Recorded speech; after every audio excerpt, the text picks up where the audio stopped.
Who is the biggest victim of shaitan? In the Quran, a lot of bad people are mentioned. But after shaitan, who would you put at number 2? Fir'aun. You would put Fir'aun at number 2. And I want you to note something about Fir'aun. And actually, before you know something about Fir'aun, I want you to note something about this surah. Remind yourself once again, what 3 names of Allah did we find? Rabbin Nas, Malikin Nas, Ilahin Nas. I'll tell you 3 things Allah says about Fir'aun. 1. فَقَالَ أَنَا رَبُّكُمُ الْأَعْلَى. What did he say about himself? I am Rabb. The biggest waswasa of shaitan, what you're supposed to attribute to Allah, he attributed to himself. Rabb. Listen to another ayah from Fir'aun. أَلَيْسَ لِي مُلْكُ مِصْرَ, pertaining to Fir'aun rather. أَلَيْسَ لِي مُلْكُ مِصْرَ وَهَذِهِ الْأَنْهَارُ تَجْرِي مِنْ تَحْتِي. Don't I own the kingdom of Misr? Don't these rivers flow beneath, and only I am the king of Misr?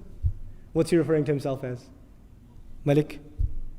That's what he's referring himself. So he mentioned himself as Rabb, then he mentioned himself as Malik. What's left? Ilah. Let's see if he committed this crime too.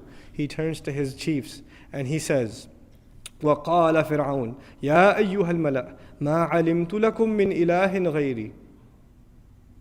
My generals, listen up. I don't know of any other ilah for you other than myself.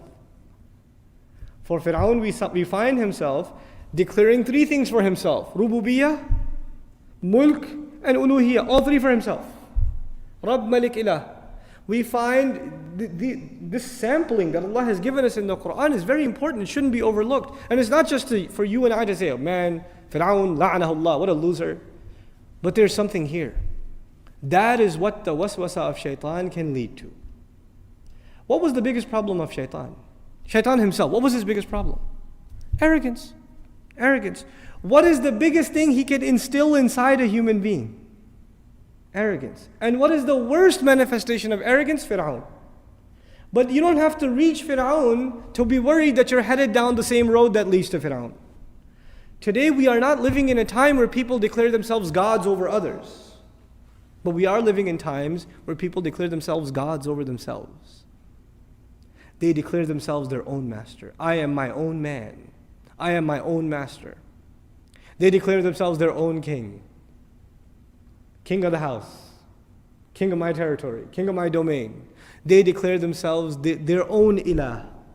Their own hawa, their own desires become their ilah. أَرَأَيْتَ مَنِ اتَّخَذَ إِلَهَهُ هَوَاهُ. Did you see the one who takes his desires and turns them into his ilah? Even. We're living in times where we can each turn into mini Fir'aun without even realizing it. We don't have to have large castles and fight with messengers and be arrogant, outspoken against Allah Azza wa Jal. But that concept of ego that is crushed in the beginning of this surah by you openly saying, I need protection. I need Allah's protection. I'm coming into His obedience. There's a very powerful lesson in this. Very, very powerful lesson. Iblis himself recognizes the lordship of Allah but wants the human being to forget it. He himself said, you are the one who created, khalaqtani. Even when he was disobeying Allah, he gave him credit. Khalaqtani min nar. You created me from fire. Even then he acknowledged Tawheed himself. Even he himself. But he wants the human being to forget that Tawheed. He wants the human being to become ungrateful. May Allah protect us from the waswasa of shaitan.